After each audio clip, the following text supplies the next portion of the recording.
У лорда Варватоса есть только одно желание. Он хочет познать, что такое поражение. Все видят в нем только повелителя демонов, и именно поэтому другие должны признать в нем своего собрата-человека, как только увидят, что он потерпел сокрушительное поражение. Однако к настоящему времени все враги, способные победить его, исчезли. Он навещает тело своего друга и решает, что, возможно, его желание исполнится, если он перевоплотится. Тысячи лет спустя родители Арда Метеора празднуют его десятилетний день рождения. Они не подозревали, что их сын является реинкарнацией повелителя демонов Варватоса, который сейчас мирно живет в совершенно обычном провинциальном городке.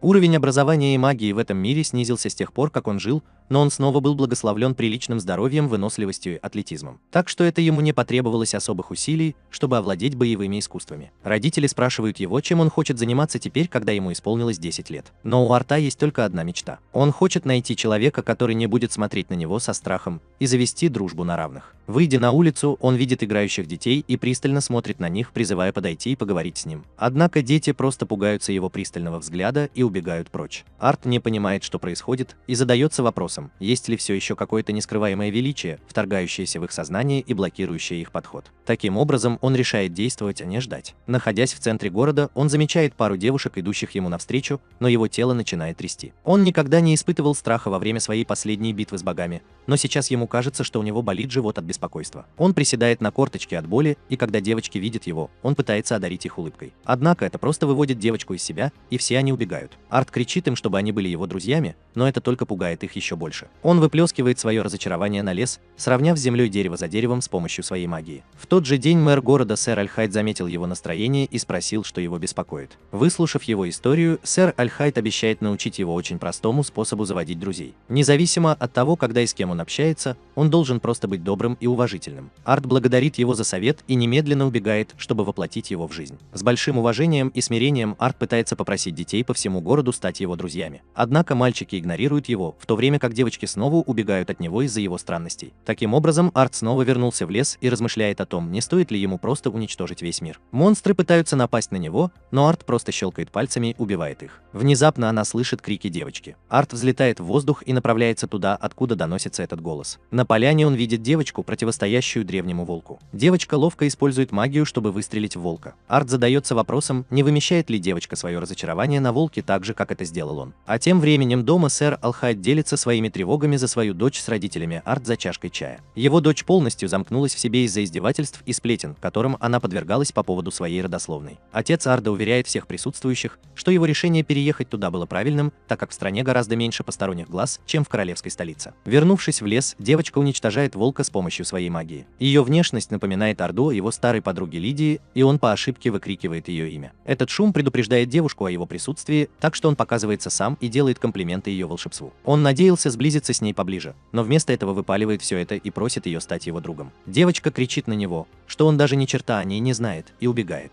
Девочка бежит прямо к Алхайду и кричит, что она ненавидит сельскую местность. Тем временем Арт тоже возвращается в Алхайд, чтобы отчитаться о том, как сработали его методы. Однако он был удивлен, увидев маленькую девочку чуть раньше на руках у компании All Eight. С того самого дня Арт начинает гоняться за девочкой Иреной, говоря ей, что им должно быть суждено судьбой стать друзьями, так как их родители тоже друзья. Он перепробовал все, даже предложил ей букет роз, но она все равно отвергла его. Однажды ночью Арт вызвался сопровождать Ирену домой после того, как она выплеснула свое разочарование в лесу, но она снова сбежала от него. Арт возвращается в свою комнату и обдумывает свои планы на дружбу, как вдруг слышит какой-то шум снаружи. Монстры начали нападать на город. Его отец сдерживает натиск монстров, но тут прибывает Алхайд и сообщает им, что Ирен все еще в горах. Арт понимает, что Ирен убежала в горы потому, что он гнался за ней раньше, поэтому он вызвался пойти и спасти ее. А затем он взмыл в воздух, оставив двух мужчин застигнутыми врасплох. В горах Ирину окружила банда гоблинов. Предводитель гоблинов настоятельно просит ее позвать на помощь его семью и друзей, но Ирина помнит, как все называют ее чудовищем, и бросает ее. Она велит гоблину убить ее, так как жизнь не стоит того, чтобы жить. Тем не менее, когда гоблины приближаются к ней, она кричит о помощи, и Арт убивает нападающих на нее гоблинов электрическим током. Он медленно приземляется на поле и убивает гоблинов. Предводитель гоблинов приказывает своим приспешникам напасть на него, но Арт просто заставляет их взорваться. Предводитель гоблинов в страхе убегает, но Арт пристально смотрит на него и заставляет его взорваться. Он протягивает Ирине руку, но Ирина заявляет, что хочет умереть, так как ей одиноко и грустно, грустно, и никто ее не понимает. Арт говорит ей, что он понятия не имеет о ее обстоятельствах, но понимает, какие страдания приносит изоляция. Именно поэтому он и хочет быть ее другом. Он обещает никогда не предавать ее, так как однажды он предал своего лучшего друга и никогда не хотел, чтобы это повторилось снова. И вот Ирина наконец-то принимает его руку. Несколько лет спустя Ирина пробуждает в нем искусство и приглашает его поступить вместе с ней в Академию магии. В Национальной академии магии директор школы Голд с радостью приветствует двух детей трех великих героев. Директор школы Голд также сообщает им, что они прославились тем, что уничтожили сотни гоблинов во время нападения демонов на их город. Таким образом, они были освобождены от практического экзамена, и им осталось сдать только письменный экзамен. После экзамена Ирина пришла в восторг от того, что сдала его с честью. Тем временем Арт был потрясен, увидев, что он получил 0 баллов из 100. Оказывается, его ответы намного превзошли то, что было выдвинуто современной методологией, что даже маги класса шестиугольник, такие как директор школы, изо всех сил пытаются понять. Придумывайте такие ответы. Директор школы объявляет, что он действительно соответствует потенциалу своих родителей, великого мага Джека Метеора и его жены Карлы, которые 10 лет назад защитили свою королевскую столицу от злого бога. В их классе на них сразу же набрасываются одноклассники, желающие подружиться с ними. Тем не менее, до сих пор есть благородные ученики, раздраженные тем, что такие деревенские простолюдины, как они, привлекают к себе всеобщее внимание. Затем они замечают, что один из дворян издевается над испуганной девочкой-суккубом. Ирина кричит дворянину, чтобы он остановился, но дворянин улыбается ей и представляется Аралдо Спенсером из герцогства Спенсер. А девочка принадлежит к семье бухгалтеров, которая обслуживает его собственную семью. Вмешивается Арт и говорит ему, что это не делает приемлемым говорить или делать все, что он хочет. Аралдо высокомерно предполагает, что если Арду удастся победить его на дуэли, то, возможно, он подумает о том, чтобы выслушать его. Гиена ахает и сообщает телеканалу Арт, что Аралдо на самом деле обладает достаточной силой, чтобы стать самым молодым мужчиной, получившим звание квадратного метра в королевстве. Затем в класс входит женщина и ругает их за то, что они уже затеяли драку в ее классе. Компания Арт мгновенно узнает ее по голосу, в то время как другие ученики поражены, увидев ее. Это леди Оливия, один из главных генералов повелителя демонов Фарвата. Арт приходит в замешательство, увидев ее там, и начинает нервничать, когда смотрит на нее, потому что знает, что Оливия пришла бы в ярость от того, что Варвата внезапно бросил свою работу и перевоплотился 1000 лет назад. Однако Оливия проявляет к нему интерес и допускает возможность их дуэли. На территории Академии два студента стоят лицом к лицу друг с другом, собираясь начать свою дуэль. Арт хочет закончить все это дело так, чтобы Оливия не догадалась о его истинной личности. Когда начинается дуэль, Аралдо бросает в Арда молнию, вызывая мощный взрыв. Однако Арт все еще стоит на ногах,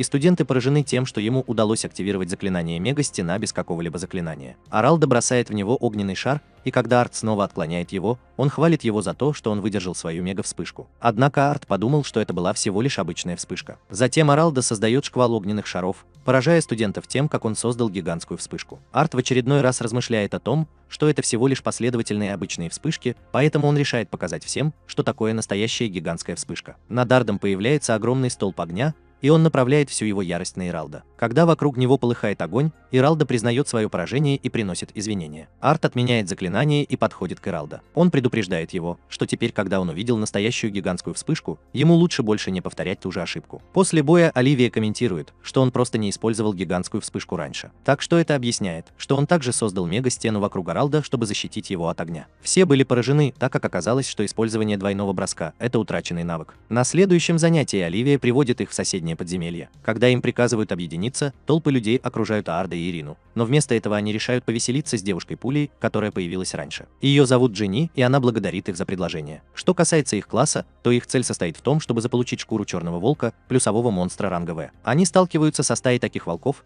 но одна единственная атака как Арда, так и Ирины убивает их на месте. Джинни приносит извинения за то, что она бесполезна по сравнению с ними, поэтому Арт добровольно соглашается обучиться магии самостоятельно. В первом классе у нее возникли проблемы с обычной магией из-за низкой самооценки, вызванной многолетними издевательствами. Чтобы преодолеть это, Арт обучает его самодельной технике, называемой магией сценариев. Она включает в себя использование находящейся в воздухе маны для усиления своей магии путем рисования магических кругов. Джинни преуспевает в освоении техники Арда, и он обнимает Арда в знак благодарности. Они как раз собирались добыть шкуру черного волка, когда упали в ловушку. Следующее, что они помнят, это то, что сейчас они находятся на дне подземелья. Появляется босс подземелья Минотавр и начинает нападать на них. Однако Эр просто спокойно заявляет, что он будет преподавать заключительные уроки по магии сценариев. Он блокирует дубинку Минотавра своими руками и отбрасывает ее в сторону, чтобы отойти на некоторое расстояние. Затем он рисует в воздухе несколько магических кругов. Поскольку для этого используется мана из окружающей среды, можно использовать магию сценария последовательно. Многочисленные магические круги обрушивают на Минотавра удары, и он падает на землю. Затем Орде велит Джинни собраться с духом и нанести последний удар. В ее голове вспыхивают воспоминания о том, как она издевалась над ним, но Джинни решает, что больше не хочет убегать. Она создает несколько магических кругов и убивает Минотавра. Отпраздновав свою победу, они возвращают Оливии рог Минотавра, чтобы она сдала экзамен. Аралда громко кричит, что Джинни полагается только на силу своих товарищей по команде и оскорбляет их команду. Поэтому Джинни шлепает его по земле и предупреждает, чтобы он не оскорблял ее друзей. На следующий день директор школы Голд просит Арда присоединиться к мероприятию «Битва студентов», которое проводит их школа, так как на нем присутствует королева. Если она увидит отличную работу Арда, то, возможно, выделит школе больший бюджет. Ард просит дать ей некоторое время на обдумывание этого вопроса. Если он откажется, они могут лишить его статуса стипендиата, но он также не хочет участвовать в конкурсе на глазах у Оливии. На улице Джинни приглашает его на свидание. Ирена начинает ревновать из-за этого, поэтому она тоже идет с ним по пятам. На следующий день они все вместе отправляются в театр. Девочки тоже льнут к нему, заставляя его чувствовать себя еще более соблазнительным. Тем временем в пьесе рассказывается о прошлой жизни Арда и его милых отношениях со своей подругой Лидией. Арду хочется плакать, потому что Лидия в его воспоминаниях была дерзкой и жестокой, в отличие от той милой девушки, которую они изображали. После изнурительной игры две девочки ссорятся из-за того, кто будет тащить охранника в выбранный ими ресторан. В конце концов, они следуют за Джинни по ее выбору, но по дороге туда они подслушивают план похищения королевы, исходящий от группы фигур в плащах в переулке. Затем группа уходит через канализацию, и банда решает последовать за ними. Оказавшись в канализации, они следуют за группой в большую пещеру, где на стене нацарапан огромный магический круг. Откуда ни возьмись, другая группа нападает на них сзади и загоняет в пещеру. Все это было ловушкой, устроенной группой для того, чтобы заманить их туда и захватить в плен. Лидер в маске соглашается с ним, а затем активирует магический круг, поджигая Ард. Он говорит им, что им нужна только цель, а не все они вместе взятые. Тем не менее, пожар никак не влияет на ОРЗ, и он просто тушит его. Затем он разрушает магический круг одной из своих атак, выдалбливая стену. Затем он активирует еще одно заклинание, и молния обрушивается на них всех дождем, поджаривая всех врагов, кроме лидера в маске. Арт оставил его в живых, чтобы допросить. Однако лидер в маске трансформируется в свою истинную форму крылатого демона. Он выпускает молнию в потолок, проделывая дыру, и улетает в город над головой. Арт говорит остальным, что будет преследовать демона, но девочки пытаются указать на то, что он исчезнет задолго до того, как они смогут вернуться на поверхность. Арт показывает, что он действительно может летать, а затем бросается в погоню. Он запускает в демона огненный шар, но демону удается добраться до города и схватить ребенка. Горожане начинают убегать от демона. Арт опасается, что паника распространится по всему городу, поэтому он кричит, что беспокоится ни о чем. Он, сын великого мага Джека Метра, победит демона. Демон спрашивает, как именно он будет сражаться с ним, когда у него будет заложник, но Арт спрашивает его, о чем он говорит. Он уже использовал заклинание иллюзии, чтобы обмануть демона и вернуть ребенка ее матери. Демон выпускает в него молнию, и Арт небрежно уклоняется от нее. Когда демон пытается убежать, он выпускает в него мощное заклинание, освещающее небо и превращающее демона в пар. Уинар приземляется обратно на землю. Мать благодарит его за то, что он спас ее дочь, а вся толпа аплодирует ему. Благодаря их героизму им была оказана честь получить аудиенцию у ее величества королевы. Он пристально смотрит на прекрасную королеву, заставляя одного дворянина ругать его. К счастью, королева приходит ему на помощь. Тем временем Арт обдумывает, как ему реагировать. Если это возможно, он хочет обеспечить финансирование Академии, чтобы он мог пропустить боевое мероприятие. Совершенно неожиданно Ирена встает и небрежно здоровается с королевой. Вся толпа в шоке, но королева просто хихикает и здоровается со своей подругой детства. Что же касается их достижений, то королева хотела бы вознаградить их за них. Что касается Арда, то она награждает его честью стать ее мужем. Арт в очередной раз ошеломлен, но Ирина и Джинни высказывают свое несогласие вслух. Так что вместо этого королева присваивает ему звание мага класса Пентагон. Другие дворяне возражают против того, чтобы простолюдин внезапно получил это звание, но Арт высказывается и сам отвергает это предложение. Вместо этого он просит увеличить бюджет своей академии, что позволит ему выразить свою благодарность директору Голду. Королева рада видеть Арда таким скромным и сострадательным, поэтому вместо этого она исполняет желание Арда,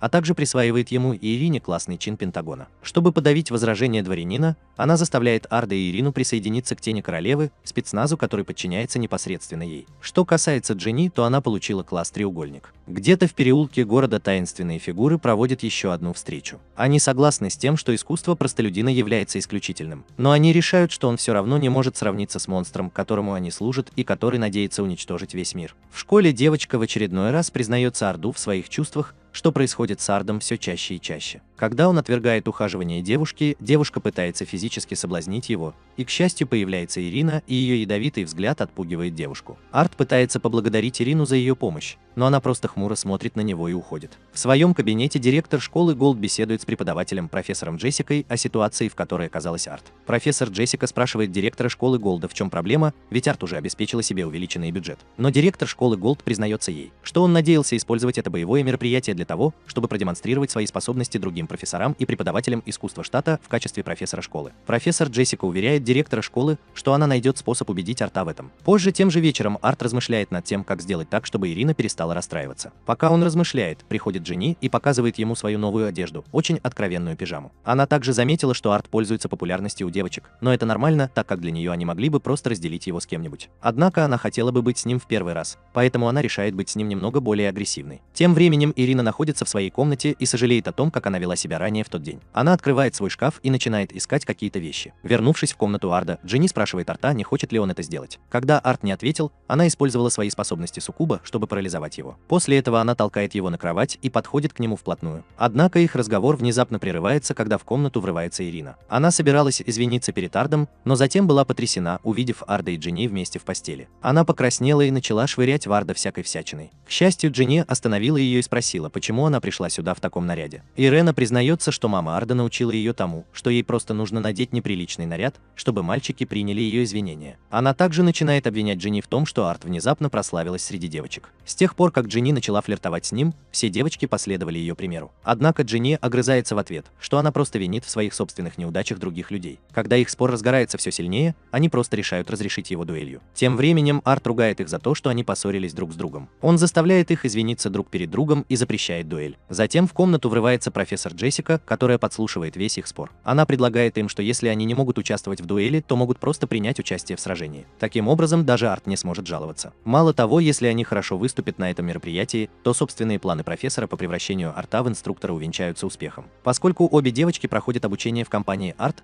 то их результаты будут отражать мастерство преподавателя Арт. Обе девочки колеблются, стоит ли им присоединиться, но когда профессор Джессика упоминает, что сделав преподавателя искусством, он также заставит его носить их классную униформу. Девочки быстро соглашаются. Приближается день проведения студенческой битвы, и студенты демонстрируют свои навыки. Это 3 великих героя, а не Жака. Арт и родители Ирины были приглашены в качестве комментаторов. Отец Ирины, Алихид, вежливо комментирует происходящее, в то время как отцу Арда Джеку скучно, а его мать Карла присматривается к девочкам. Тем временем Арт сидит рядом с Оливией на зрительских местах. Когда нынешняя битва закончилась, Ирину вызвали в качестве следующей участницы. Она нервно подходит к сцене, где ее ждет соперница. Тем временем Арт желает им победы в качестве своего учителя, но он также не хочет быть инструктором. Поэтому он продолжает молиться о том, чтобы они проиграли с как можно меньшим количеством травм. Когда начинается матч, соперница Ирен сразу же бросает в нее огненный шар. Она уворачивается и падает на пол. Она бросает взгляд на молящегося Арда, и к ней тут же возвращаются силы, поэтому она встает на ноги и использует свою магию сценария. Несколько магических кругов окружают ее врага,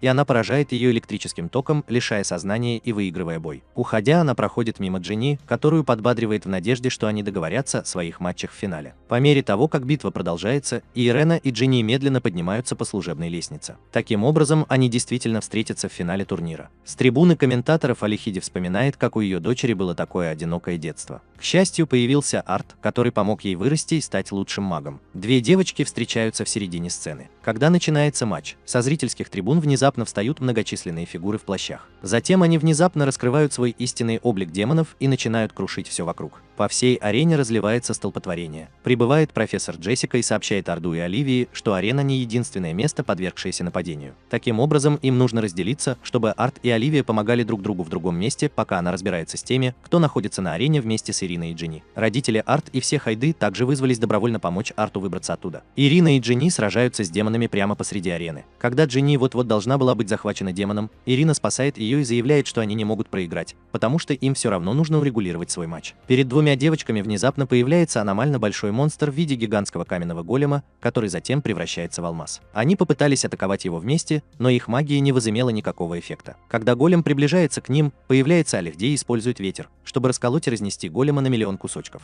Они испытывают благоговейный трепет перед силой Алихде, но их торжество было прервано, когда чья-то рука пронзила грудь Алихде насквозь. Это была профессор Джессика. Она показывает, что на самом деле она вовсе не профессор Джессика. Она и есть Эльзард, неистовый король драконов. И все это было спланировано только для того, чтобы захватить Ирену в плен. Дженни начинает стрелять огненными шарами в Эльзарда, но ее барьеры слишком сильны. Дженни просто взмахнула пальцем, и ее унесло ветром. Она уже собиралась убить ее, но Ирина набросилась на нее и пригрозила покончить с собой, если Эльзард причинит вред ее подруге. Таким образом, Эльзард решает просто похитить Ирину и улететь, оставив ослабевшую Дженни и истекающего кровью Аллаха Алахайда. Алахайд просыпается в кабинете медсестры, исцеляясь от ОРЗ. Арт спрашивает его, что случилось, и он рассказывает, как Ирина была похищена обезумевшим королем драконов Эльзардом. Эльзер – один из драконов, которые чуть не уничтожили мир несколько тысяч лет назад. Она настолько могущественна, что стоит на одном уровне с демонами и злыми богами. Директор школы Голд спрашивает Альхиида, зачем такому существу понадобилось похищать меня на арене, но Арт восклицает, что это не имеет значения. Они должны сосредоточиться на том, чтобы спасти ее первого ребенка. Позже Альхайд и Джек ведут Арда в королевскую сокровищницу. Арт благодарит его за помощь и входит в нее. Джек спрашивает Альхайда, почему он не рассказывает Арду о том, кто они такие на самом деле. Элли Хайд вспоминает, как Ярина проводила все свое время взаперти в своем особняке, боясь любых посторонних. Однако после встречи с она изменилась, хотя, возможно, это произошло потому, что и не знала о них всей правды. Он боится, что если расскажет правду Арду, то может лишить Ирину ее единственного друга. А тем временем Ирина мечтает о том моменте, когда они с Ардом станут друзьями. Однако Ард внезапно исчезает в ее сне. Затем она просыпается и обнаруживает себя запертой внутри барьера со связанными руками. Эльзард наблюдает за ней и объясняет, что она хочет, чтобы в ее семье текла кровь. Ирина просто ошеломлена тем, что ей известно о ее истинной родословной. Затем Эльзард активирует заклинание, и за спиной Иены внезапно появляется странный огромный сгусток существа. Эльзард объясняет, что это существо называется Сиротой Хаоса. Оно было создано с использованием плоти одного из многочисленных злых богов, которых давным-давно убил повелитель демонов Варватас. Принеся кровь Ирен в жертву монстру плотью злого бога, Эльзард сможет призвать одного из злых богов из измерения, в котором они запечатаны. А почему бы и нет? Она просто хочет разрушить нынешний мир, который стал мягким от любви, привязанности и дружбы. Ирина кричит, что Арт остановит ее планы, но Эльзард улыбается и говорит ей, что Арт все еще человек. А что, если он узнает секреты Ирины? Тогда он возненавидит Ирину и будет презирать ее как чудовище. Затем Эльзард приступает к ритуалу и снимает барьер, отделяющий Ирину от Сироты Хаоса. Вернувшись в Капитолий, Арт облачился в свои доспехи и оружие для предстоящего боя. Джинни прибывает, но Арт предупреждает ее, что не может взять ее с собой на бой ради ее же собственной безопасности. Ирина признается, что в прошлом она никогда не думала, что у нее будут друзья. И все же Ирина спасла ее и даже назвала подругой. Арт улыбается и говорит ей, что она должна приготовить для них ужин, когда они вернутся. Как только они с Ириной вернутся, они снова смогут вместе смеяться и делать глупости. Затем Арт активирует свои ботинки и быстро летит в горы, где находится Ирина. Тем временем к Ирине медленно приближается Сирота Хаоса. Эльзерд и все демоны ждут ее кончины, но странный свет внезапно сжигает Сироту Хаоса дотла. Эльзард смотрит в небо и видит метеорит Арт. Арт приземляется и одновременно произносит 9 заклинаний, обрушивая удары дождем по всей горе. Эльзард летает высоко в небе и уклоняется от атак. Пока они отвлекаются, Арт подбегает к Ирине и разрывает ее путы. Она бросается к Арду и обнимает его, плача. Находясь в воздухе, Эльзард приходит в восторг от мысли показать свою истинную силу. Арт обещает Ирине, что победит Эльзарда, но Эльзард заговаривает об этом и спрашивает его, почему ему так сильно нравится Ирина, если она чудовище. Затем она рассказывает, что настоящая фамилия Ирины Лавель и что она настоящая королевская особа королевства. А в самой Ирине течет кровь злых богов. Именно поэтому их демонический культ Ларса Аль-Гула захватил ее в плен. Вернувшись в столицу, весь Хайд объясняет Джеку, что с тех пор, как религия их мира сосредоточена вокруг повелителя демонов, все злые боги стали объектами ненависти. Если бы весь мир узнал о том, что королевская семья происходит от злых богов, это могло бы привести к свержению целой нации. Именно поэтому они правят косвенно, через доверенных лиц, таких как королева. Но из-за этого он и его дочь вынуждены скрывать свою истинную личность. Эльзард смеется после того, как раскрыл секрет Ирины, но Арт уверенно заявляет, что все это не имеет значения. Важно то, что Ирина добрее и мужественнее, чем кто-либо другой. Эльзард атакует ее молнией, а Арт блокирует ее своим копьем. Затем он заставляет землю под Эльзардом взорваться, поджаривая ее. Затем он бросает копье и попадает в Эльзарда, отчего она улетает в небо. Однако на этом все еще не закончено. Эльзард превращается в свою истинную форму чудовищного дракона. Арт создает барьер как раз вовремя, когда Эльзард обрушивает на них энергетическую атаку. В то же самое время Арт начинает произносить заклинание, и перед ним появляется Золотая Леди. Именно дух Лидии, заключенный в его мече, затем начинает помогать ему в битве. Он взлетает в воздух, чтобы сразиться с Эльзардом на ее собственной территории, и призывает Золотой Меч, чтобы напасть на нее. Когда Эльзарду удается не отставать от него, Ирена подбадривает Арда с земли. Услышав ее, Арт активирует свою вторую фазу. На его теле начинает появляться броня, а волосы становятся белыми. Когда Эльзард снова пытается произнести свои заклинания, они самоуничтожаются, так как Арт уже проанализировала, поняла и контролировала их. Затем Арт произносит одно из своих своих сильнейших заклинаний нулевой ультиматум. Над ним появляется огромное количество магических кругов, которые заряжают его меч. Тем временем Эльзард также готовит свою собственную магическую атаку, чтобы отразить атаку Арда. Когда их магия вступает в столкновение, происходит мощный взрыв, который убивает Эльзарда. Тем временем Ард приказывает Лидии вернуться в его душу. Он возвращается к Ирине, которая поражена тем, насколько он силен. Ард приглашает его вернуться в город, и Ирина укрепляет свою решимость стать сильнее, чтобы он мог стоять рядом с Ард. Где-то в темной пещере рыжеволосая девочка вызывает гигантский меч по имени Гибельный Аргус и использует его для убийства монстров.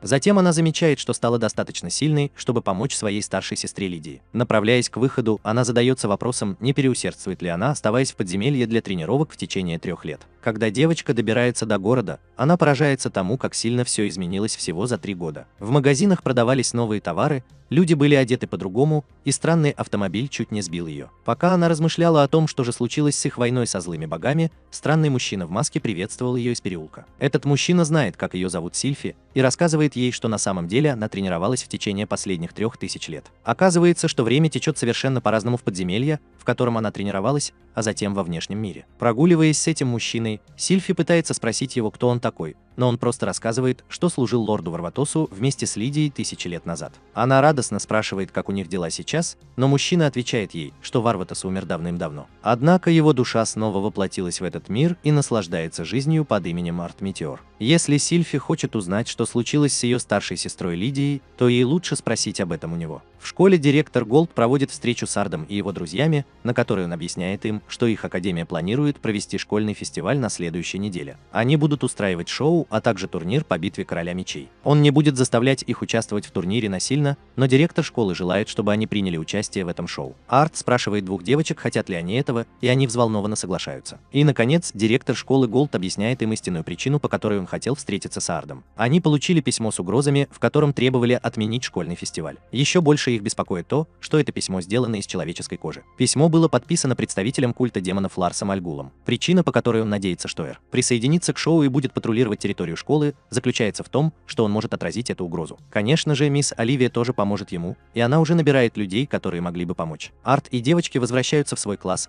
когда Сильфи внезапно врывается в комнату в поисках метеорита Арт. Она начинает запугивать каждого из мальчиков в комнате, спрашивая, не являются ли они Арт. К счастью, Оливия хлопает ее книгой по голове и велит ей вести себя прилично. Арт кивает вместе с Оливией, в результате чего Сильфи опознает в нем реинкарнацию лорда Варвата. Она требует рассказать, откуда родом Лидия из Арда, но Арт отрицает, что знает о чем-либо, о чем она говорит. Ирина злится на нее и говорит, что если она хочет подраться, то может подраться с ней вместо этого. Увидев, что Ирина напоминает Сильфи Лидию, она спрашивает ее, кто она такая, и Ирина восклицает, что она самая давняя подруга Арт. Не имея другого выбора, Сильфи требует от Дуэлларда, чтобы он выложил все, что ему известно. Лидия также пользуется этой возможностью, чтобы облегчить проведение дуэли, чтобы она могла увидеть реальные навыки Арда. У Арда нет выбора, поэтому он принимает вызов, но планирует быстро проиграть. Они выходят на поле Академии и начинают дуэли на мечах. Арт планировала быстро проиграть, но их бои проходят на настолько высоком уровне, что это автоматически повышает всеобщее мнение об Арт. На протяжении всего их боя Сильфи продолжает насмехаться над ним, так что он решает нанести один удар, прежде чем проиграть. Однако Сильфи удается увернуться от его удара и убить его, заставляя Арда по-настоящему контратаковать и победить ее. Оливия объявляет, что Арт победила, но Сильфи не может с этим смириться. Она призывает свой настоящий меч,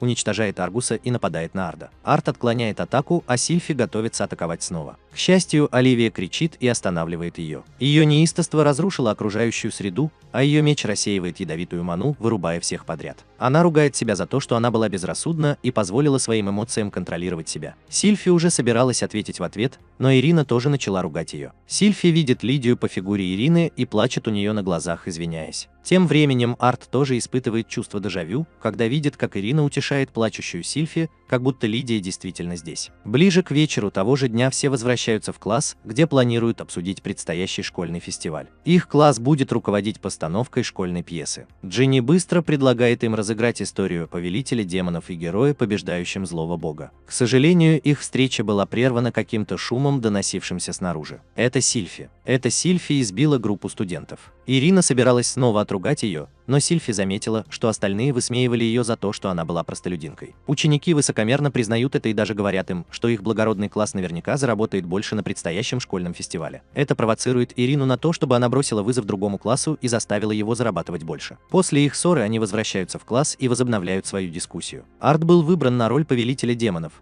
в то время как Сильфи настаивает на том, чтобы Ирина была Лидией. Когда никто не хочет быть злым богом, Сильфи добровольно берется за эту роль. А что касается их классной кабинки, Дженни предлагает им поработать горничной в кафе. У нее даже уже есть эскизы их униформы. Другие девочки опасаются быть горничными, в то время как парни приходят в восторг. Дженни также говорит классу, что если они продолжат работу в кафе для прислуги, то смогут также заниматься искусством. Девочки внезапно приходят в восторг от этого плана, в то время как парни разочаровываются. Снаружи человек в маске наблюдает за ними глазами вороны. Когда начинается школьный фестиваль, Арт и Ирена патрулируют территорию школы, наслаждаясь различными аттракционами. Их внимание привлекает взрыв вдалеке, но когда они добираются туда, оказывается, что это всего лишь Сильфи ссорится с продавцом продуктов питания. Сильфи обвиняет продавца продуктов питания в том, что он демон, но Оливия ругает ее и ручается за этого парня. Она также говорит Сильфи, чтобы она больше не патрулировала, поэтому вместо этого Ирина предлагает ей помочь с их киоском. Ирина пристально смотрит на большое дерево в центре академии. Она всегда чувствовала себя странно, глядя на это дерево. Арт комментирует, что легенды гласят, что третий король их страны, человек, известный как Великий Король Мечей, запечатал что-то особенное в этом месте. Ирена отвечает, что даже члены королевской семьи не знают об этом, в то время как Оливия говорит им, что это то, что она не может обсуждать. Кстати, говоря о Великом Короле Мечей,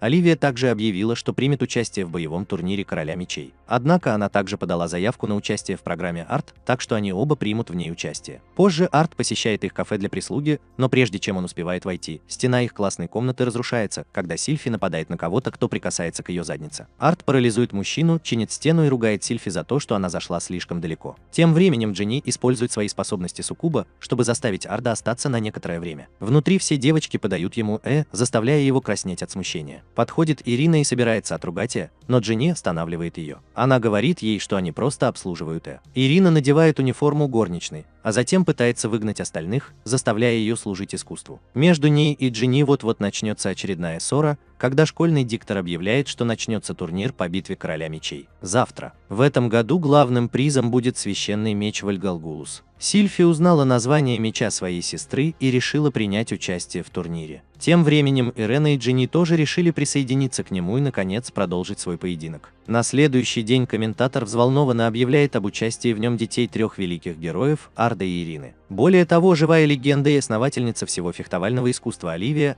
одна из 4 небесных королей, тоже будет демонстрировать свое мастерство. Сильфи расплакалась от зависти к тому, что ее не представили ей самой. Когда начинается турнир, Ирина и Сильфи быстро расправляются со своим соперником. Соперница Оливии быстро ретировалась, столкнувшись с ней лицом к лицу. Тем временем Арт тоже выигрывает свой раунд, так как если он проиграет, он знает, что Оливия будет подозревать его. Таким образом, он решает просто проиграть в финале. Что касается матча Дженни, то ее соперником был крупный сильный парень и фаворит на победу в турнире. Дженни пытается блокировать удар его гигантского меча, но его сила отбрасывает ее прочь. Арт понимает, что она может проиграть, поэтому он встает и подбадривает ее, помогая сосредоточиться. Это придает Дженни энергии для того, чтобы атаковать свою соперницу и нокаутировать ее. После победы Дженни, Сильфи и Ирину позвали обратно в их кафе, чтобы помочь им, так что Арт остался единственным, кто мог встретиться с Дженни. Когда Дженни узнает об этом, в ее глазах появляется огонек, и она приглашает Арт принять участие в конкурсе красоты Мисс Мистер. Арт пытается оправдаться тем, что пойдет патрулировать, но Дженни говорит ему, что на конкурсе красоты будет много людей, так что он может патрулировать вот так. На конкурсе красоты Арт заметил, что Дженни была права. Вокруг было очень много людей. Он заметил, что одним из наблюдавших за ним студентов был тот самый парень, который раньше издевался над Дженни, Ральда. Арт идет к нему навстречу и видит, что Ральда сильно прибавил в весе. Он спрашивает его, что он там делает, и Ральда признается,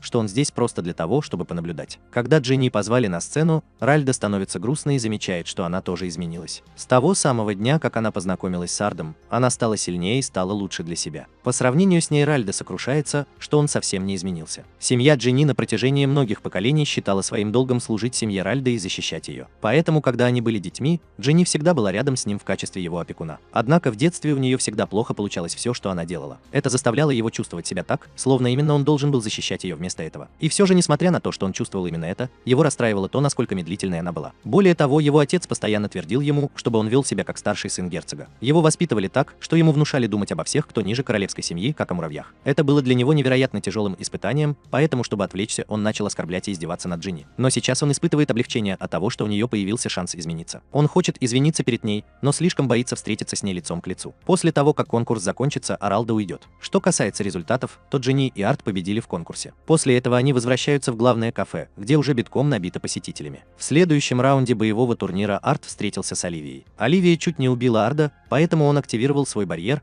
в результате чего Оливию унесло ветром из города, а Арт был дисквалифицирован за использование магии. В следующем матче Ирина и Джинни устроили свою судьбоносную дуэль. Они сражаются за то, чтобы решить, кто будет на стороне Арда, и Ирине удается победить Джинни. Тем временем человек в маске продолжает наблюдать за ними, но он сетует на то, что все идет не так, как он планировал. Школьный фестиваль продолжается, и класс Арда вот-вот начнет свою игру. Ирина нервно оглядывает собравшихся зрителей, в то время как ее броня заставляет Сильфи снова увидеть в ней Лидию. Ирина очень нервничает, поэтому ОДД напоминает ей, что ей не нужно думать о том, чтобы выступить безупречно. В конце концов, она сделает представление еще красивее, просто появившись в нем. Во время спектакля Ирина, играющая Лидию, ведет свои войска на осаду замка злого бога, которого играет Сильфи. Когда начинается битва, Арт тоже ведет свой отряд, чтобы присоединиться к битве. Играя за самого себя, он чувствует себя таким глупым, но девочки и зрители просто подбадривают его. Эта пьеса также напоминает Арту о прошлом, когда произошла настоящая битва, на которой была основана история. Во время этой битвы Сильфи собиралась сама вызваться добровольцем,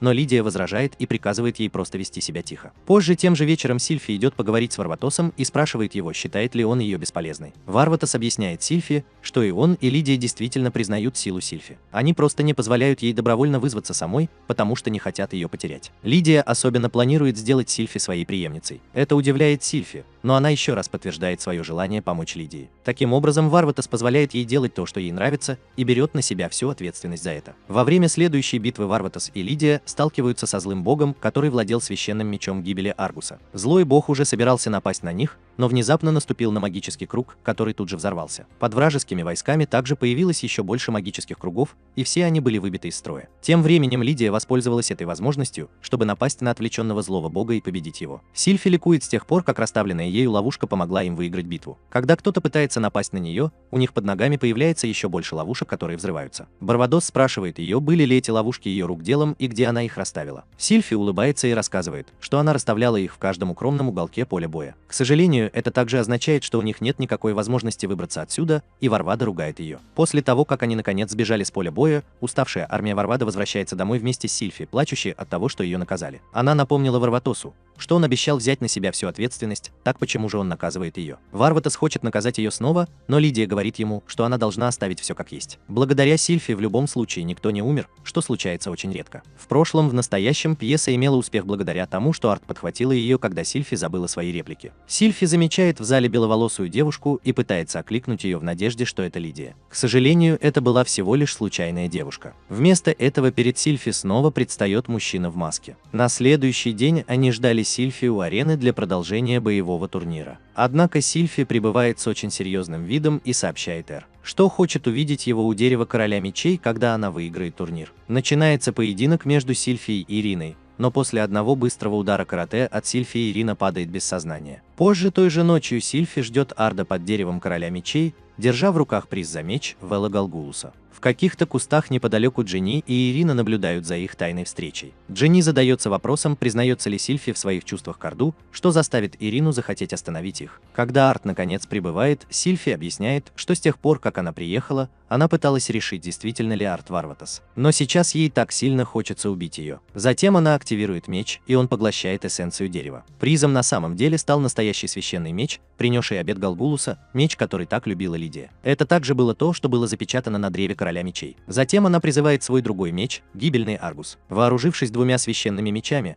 она активирует их силу и начинает атаковать Арда. Арт улетает, а Сильфи бросается за ним в погоню. Арт замечает, что Сильфи странно себя ведет, и задается вопросом, не промыл ли ей кто-нибудь мозги. Тем временем девочки и мужчина в маске наблюдали за ними. Ранее в тот же день, когда Сильфи разговаривала с мужчиной в маске, Сильфи сказала ему, что она не верит в то, что Арт – это реинкарнация Варвата. Мужчина в маске тоже устал ее убеждать. Поэтому вместо этого он прикасается к голове Сильфи и промывает ей мозги. Он показывает ей последнее мгновение жизни Лидии прямо перед тем, как Варвата убил ее. Затем он приказывает Сильфи убить Арда. Вернувшись в настоящее, Сильфи умудряется ранить Арда и заставляет его рухнуть на землю внизу. Сильфи празднует свою победу, но она понимает, что это не вернет Лидию обратно. Она приземляется на землю и решает, что мир без Лидии не стоит того, чтобы в нем существовать. Она уже собирается разрушить весь город, когда прибывает Ирина и начинает ее ругать. Сильфи нападает на нее, и Джинни присоединяется к драке. К сожалению, мечи рассеивают их атаки, и Сильфи пинком отбрасывает Джинни в сторону, вырубая ее. Она уже собирается напасть на Ирину, когда появляется Арт в своей второй фазе облика. Они вдвоем дерутся, но внезапно раздается крик Лидии, приказывающий Сильфи остановиться. Когда Сильфи прислушивается к этому голосу, появляется человек в маске и сбивает Сильфи с ног. Затем он поднимает ее мечи,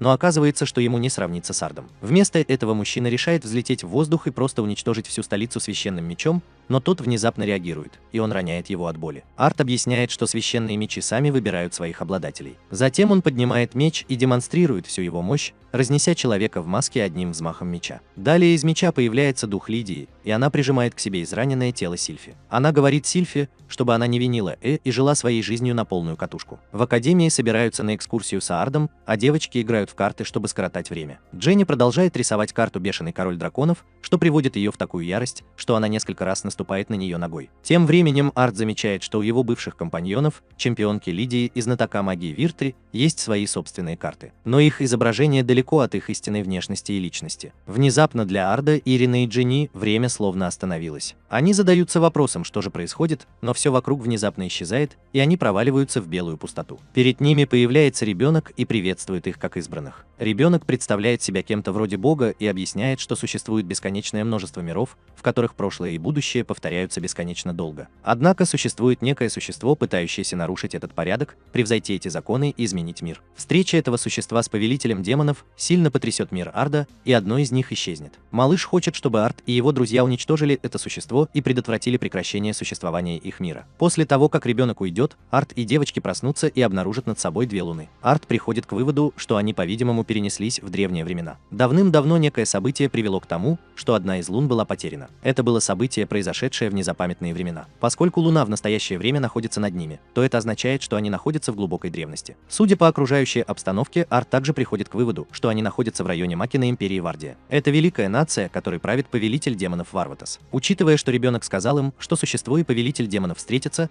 тогда они должны получить аудиенцию у него. Как только они добьются этого, то, возможно, смогут вернуться в свое первоначальное время. И тут они слышат какой-то шум, доносящийся с другой стороны равнины. Глядя на это, они видят девочку, за которой гонится гигантский скорпион, которого Ард идентифицирует как смертельное жало. Дженни была удивлена этим, так как смертельное жало, которое она знает, меньше ее ступни. Когда преследуемая девочка вот-вот погибнет, Ард ставит вокруг нее барьер, а затем вызывает бесчисленные магические круги вокруг монстра. Их комбинированная атака уничтожает смертельное жало и спасает девочку. Тем временем девочку забрал ее босс, который продолжает благодарить Арта за его помощь. К их удивлению, боссом на самом деле была сама Оливия. Девочки не могут удержаться и удивленно выкрикивают ее имя, что вызывает у Оливии подозрения. Затем Арт объясняет, что они просто восхищаются ее репутацией и знают о ней. Оливия высвобождает свою ауру, вырубая всех, кроме нее и Арда. Затем она велит Арду следовать за ней в их город. Они добираются до города на следующий день, и девочки поражаются древней архитектуре. Арт спрашивает Оливию, зачем она привезла их сюда, и Оливия признается, что хочет, чтобы Арт присоединился к их силам. В настоящее время нападают пришельцы из потустороннего мира, называемые внешними. С тех пор демоны, которых они порождают, вступают в ожесточенные схватки с человечеством. Нынешнее состояние войны складывается благодаря тому, что их король Варвата развивает магию для человечества. Она заметила, насколько хорошо он разбирается в магическом искусстве, поэтому считает, что он мог бы внести большой вклад в их общее дело. Мало того, они не могут позволить кому-то, обладающему такой силой, разгуливать на свободе. Арт принимает их предложение, но при соблюдении двух условий. Во-первых, он хочет, чтобы Ирена и Дженни тоже присоединились к нему. Во-вторых, он хочет, чтобы они были зачислены в состав войск леди Верды. Оливия не решается это сделать, так как не хочет посылать кого-то с таким боевым мастерством, как у Арда, для материально-технической поддержки. Тем не менее, в конце концов, она соглашается. Арт и девочки направляются в штаб-квартиру Верды, странный купол на склоне горы. Арт предпочел находиться под Вердой,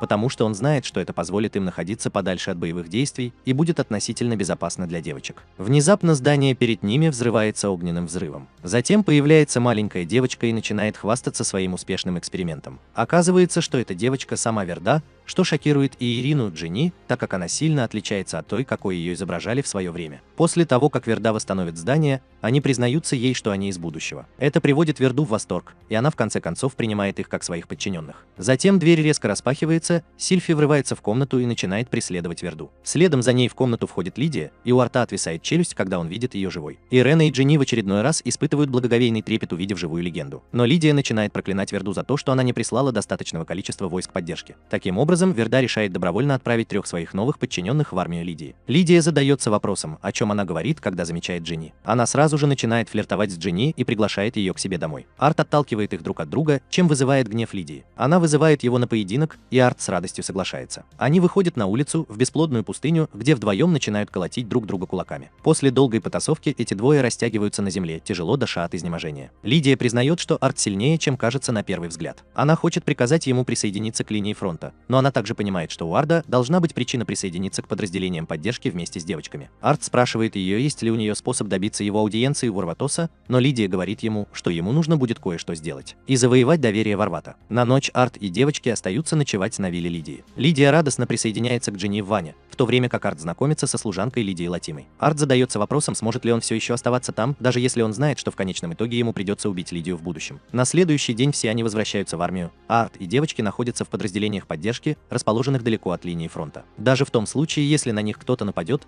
магическое снаряжение, которое на них надето, должно их защитить. Судя по разговорам Верды и Лидии, Арт решил, что в настоящее время не находится в прошлом. Когда он расширял свои силы, и битва против демонов и внешних существ вступала в свою заключительную стадию. С его точки зрения, в настоящее время идет битва на равнинах Аурелии. Демоны правили равнинами Аурелии, и объединенные усилия армии Лидии и Верты разрушили множество построенных там крепостей. Битва начинается с того, что Сильфи возглавляет атаку. По мере того, как война продолжается, все больше и больше жертв и раненых возвращаются с линии фронта для лечения. Ирена и Джинни делают все возможное, чтобы доставлять медикаменты и другие предметы снабжения в армию. Внезапно их позиции сотрясает мощный взрыв. Похоже, что на них напал враг. Врагом руководил старик, который метал вокруг молнии. Похоже, что они планировали уничтожить источник снабжения Лидии припасами и медикаментами. Однако Арт рассматривает это как возможность заслужить для себя достижение и стать на один шаг ближе к тому, чтобы добиться аудиенции у повелителя демонов. Вернувшись на передовую, армии Лидии во главе с Сильфи наконец удается ворваться в замок. Однако Лидия чувствует, что что-то не так, так как их главный враг до сих пор не проявил себя. Затем солдат докладывает ей, что в настоящее время их тыл подвергается нападению во главе с самим вражеским командиром Булганом. Находясь в тылу, Булган и его солдаты уверенно приближаются к линиям снабжения и уничтожают их. Затем они переступают через искусно созданный магический круг, и в них врывается яркий луч, мгновенно уничтожающий их. К ним подоспевают Лидия и Сильфи, и Арт объясняет им, что он уже победил врага. Этот лидер кажется ему очень важным человеком, поэтому он оставил его в живых для допроса. Затем Лидия рассказывает ему, что этот парень на самом деле является тем самым большим генералом, которого они пытались свергнуть. Благодаря его достижениям Арт и девочки приглашены в гости к лорду Варвада. Джинни и Ирина начинают расхваливать замок лорда Варвада, заставляя Арда по-настоящему гордиться собой. Внутри внезапно прямо на них обрушивается огненный шар,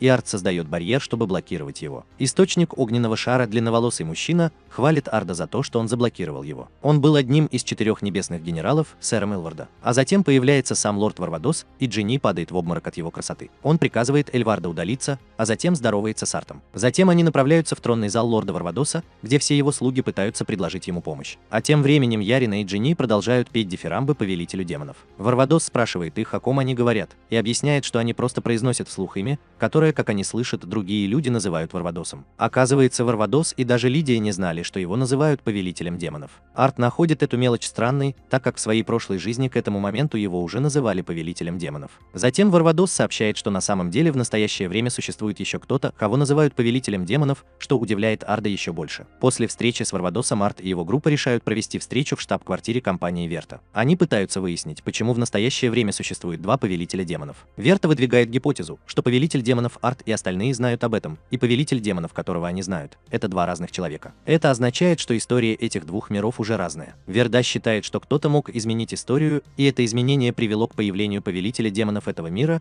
которого Арт и девочки не узнают. Арт размышляет над тем, что так называемый бог сказал им раньше. От них требуется, чтобы они встретились с повелителем демонов и уничтожили это существо. Но если эти 2 требования означают одно и то же, то тот, кто меняет историю, это повелитель демонов этого мира. Таким образом, если они победят его и восстановят историю, то, возможно, смогут вернуться в свое первоначальное время. Гиена предлагает им обратиться за помощью к лорду Варватосу, но Верде говорит им, что это невозможно. Нынешний повелитель демонов появился всего около 3 лет назад и в кратчайшие сроки завоевал земли между территорией внешних и их собственной территорией. Они пытались вести переговоры, но их просто проигнорировали. Варватос тоже пытался бороться с ним, но так и не смог полностью победить его. Таким образом, он не будет действовать без достаточных на то оснований. Джинни предлагает им просто рассказать все Варватосу, но Арт говорит ей, что они недостаточно достаточно заслужили доверие Его Величества. Им просто необходимо добиться большего успеха. Именно в этот момент врывается Лидия и требует, чтобы компания Арт присоединилась к линии фронта. Конечно же, компания Арт соглашается в надежде добиться каких-то успехов. Сейчас они снова маршируют со своей армией навстречу очередному полю битвы. Лидия рассказывает агентству Арт, что на этот раз их противник будет гораздо более опасным – проклятый король Мавила. Арт сразу же замирает, так как узнает это имя. Сильфи пытается объяснить, что Мавила – один из высших рангов демона, что делает его архидемоном. Однако Арт помнит его как нечто гораздо более зловещее. Мавила была одной из причин, по которой ему пришлось убить Лидию. Позже на поле боя их армия вот-вот столкнется с армией солдат-скелетов,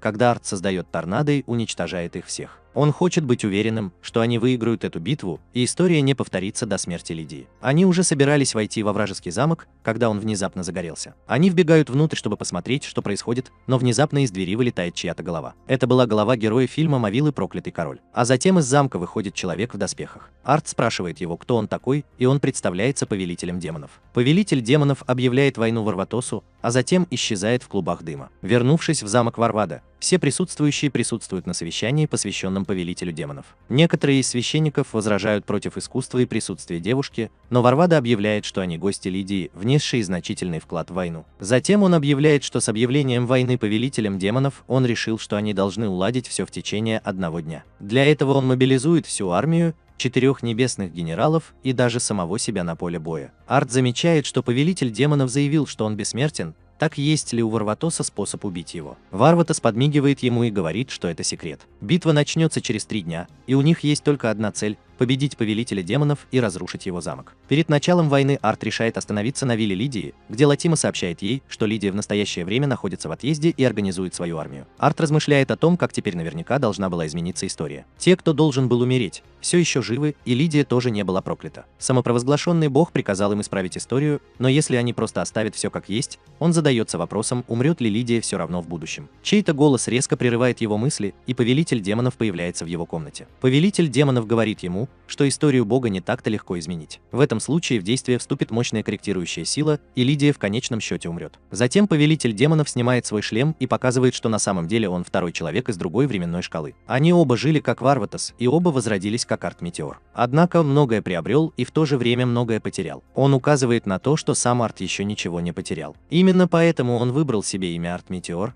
и он известен только как полный неудачник, мошенник-катастрофа. Точно так же, как и Арт, он также был призван самопровозглашенным богом и получил задание. Однако он также планирует спасти Лидию и искупить свои грехи. Он указывает на то, что у них с Ардом одна и та же миссия, так что им не придется ссориться. Единственная причина, по которой он сражается, заключается в том, что миссия, данная ему самопровозглашенным богом, состоит в том, чтобы уничтожить мир. Эти двое припоминают обстоятельства смерти Лидии. На Лидию было наложено проклятие, в результате чего ей промыли мозги. Она потеряла своих союзников, и многие вещи разъедали ее разум. Это была их вина в том, что Лидия ворвалась на вражескую территорию в полном одиночестве, а также в том, что она проиграла в битве и превратилась в угрозу для всего мира. Именно поэтому им и пришлось ее убить. После этого разбойник-стихийник говорит Арду, что он не смог вынести чувство вины и покончил с собой. После этого он перевоплотился в Метеора Арт. Но все знали, что он также постоянно страдал из-за своих собственных неудач. Поэтому он решил просто покончить со всем этим и искупить свои грехи. Он спасет Лидию, которая станет ненавистной угрозой для этого мира, и заставит ее убить его. Он предлагает тот же самый путь к искусству,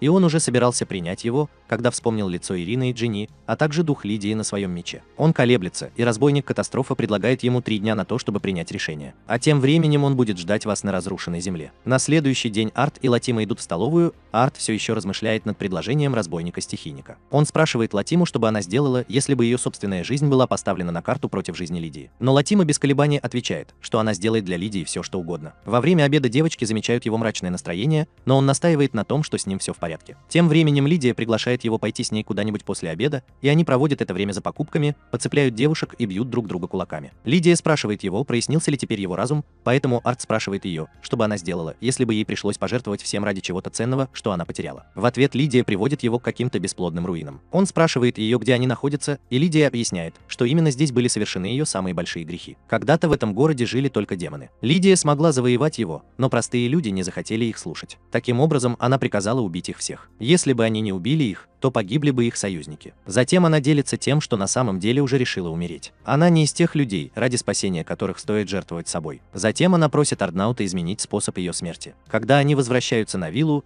Лидия дарит Ирине и Джинни пару заколок для волос в качестве извинения за то, что украла у них Арда на целый день. На следующий день начинается война, в которой 4 небесных генерала, Леди Верда, Оливия, Альварда и Лидия сеют хаос на поле боя. Тем временем Сильфи жалуется Лидии, что Арт нигде не может быть найден и, похоже, убежал куда-то в разрушенную землю. Арт встречается с разбойником-стихийником и дает ему свой ответ. Он не спасет Лидию. Разбойник-стихийник спрашивает его, почему это так, и он объясняет, что это совсем не то, чего хочет Лидия. Она просто хочет сражаться и умереть так, чтобы в конце концов раскаяться в своих грехах. Услышав его ответ, разбойник-катастрофа начинает атаковать Арда с помощью своей магии. Арт отвечает ему своей собственной магией, но они просто оказываются в тупике. Однако разбойник-катастрофа улыбается, так как он уже все спланировал заранее. Ирина и Джинни остаются на вилле Лидии, в то время как Арт и остальные отправляются на войну. Они знают, что не смогут помочь на поле боя, но все равно не отказываются от желания помочь Арду. Латима подходит к ним и говорит, что их зовет агентство Арт. Они приходят в восторг от перспективы того, что в них кто-то нуждается, и следуют за Латимой через лес. Латима объясняет, что компания Арт раскрыла правду о бессмертии Повелителя Демонов и приказала им отправиться в замок Повелителя Демонов. Компания Арт выдвигает теорию о том, что бессмертие Повелителя Демонов является результатом использования секретной техники разделения душ и запечатывания души в соответствующий сосуд. Смерть требует потери как души, так и тела одновременно, так что разделение их делает человека практически бессмертным. Однако у этой техники есть и свои недостатки. Во-первых, пользователь никогда не должен находиться на расстоянии более определенного расстояния от сосуда. Во-вторых, если сосуд когда-нибудь будет разрушен, бессмертие будет утрачено. Сосуд, скорее всего, находится в замке, так что если им удастся его уничтожить, они победят. Битва между двумя армиями в настоящее время является всего лишь отвлекающим маневром, и Арт обнаружил секретный проход в замок. На 3 девочек внезапно нападают солдаты Повелителя Демонов. Поэтому Латима убеждает их идти вперед, пока она прикрывает спину врага. Тем временем на поле боя продолжается война, и Сильфи задается вопросом, куда направилась ее старшая сестра Лидия. В замке Повелителя Демонов Ирина и Джинни находят большой яркий кристалл в центре замка. Они решают, что это, вероятно, сосуд, в котором находится душа Повелителя Демонов, поэтому готовятся атаковать его одновременно. К сожалению, под ними активируется магический круг, и 2 девочки оказываются связанными в виде 2 крестов.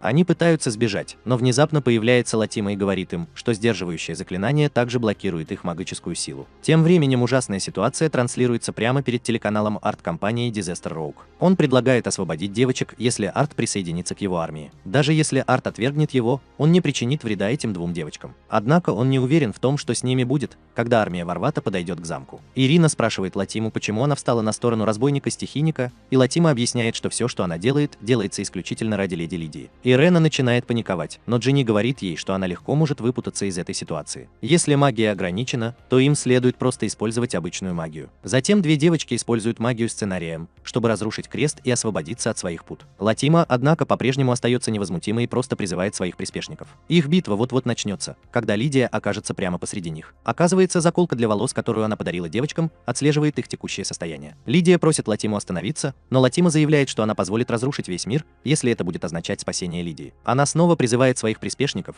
но они не могут сравниться с Лидией, которая побеждает их всех и лишает Латиму сознания. Лидия счастлива, что Латима проявила такую заботу о ней, но она уже смирилась с любой судьбой, которая ее постигнет. Она сражается с еще большим количеством монстров, а затем уничтожает корабль разбойника, снова превращая его в смертного. Разбойник кричит от раздражения при появлении Лидии, но все равно не сдается, когда Арт просит его об этом. Арт спрашивает его, действительно ли он хочет спасти Лидию или просто пытается избавиться от чувства вины за то, что убил ее. Он указывает на то, что разбойник-катастрофа до самого конца просто использует Лидию. Они всегда следовали своим эгоистичным желаниям, поэтому Арт просит, чтобы на этот раз они просто позволили Лидии исполнить ее желание. Разбойник-катастрофа все еще не соглашается с ним и вместо этого начинает произносить длинное заклинание. Или же он тоже произносит свое заклинание, трансформируясь в свою форму 2-й фазы. Пока они скрещивают мечи, эти двое вспоминают свои последние слова, сказанные Лидией перед тем, как она умерла. Лидия была зла на Варватоса за то, что он согласился на перемирие и позволил народу демонов существовать. Лидия хочет сокрушить их, пока у них еще есть время, и она называет Варвада предателем за то, что он изменил их цели. Варвада отвечает в ответ, что если она сильно хочет сразиться с ними, то может сделать это самостоятельно. На самом деле он просто не хотел хотел, чтобы она больше сражалась и умирала. Разбойница Катастрофа сожалеет о том, что в тот день не высказала своих истинных чувств. Именно поэтому он хочет спасти Лидию и дать ей шанс выжить. В то время как их мечи скрещиваются, появляется дух Лидии из меча разбойника Катастрофы и печально смотрит на него. Разбойник Катастрофы теряет свою силу, и Нарт режет его ножом. Истекая кровью и умирая, он умоляет Арда вспомнить те дни, которые они провели с Лидией. Разбойник Катастрофа признается, что понял свои чувства к ней только тогда, когда она потеряла ее. Он по-настоящему любил Лидию. Арт вонзает свой меч в грудь разбойника Катастрофы, который предупреждает Арда, что своими действиями он снова и снова убивает Лидию. Пока он лежит, умирая, Арт и девочки окутаны золотым светом, сигнализирующим о завершении их миссии и возвращении в исходную временную шкалу. Прежде чем они уйдут, Лидия спрашивает девочек, является ли мир и будущее таким местом, где каждый может жить с улыбкой, и девочки, скажи ей, что так оно и есть. Лидия улыбается, понимая, что их жертва была принесена не напрасно,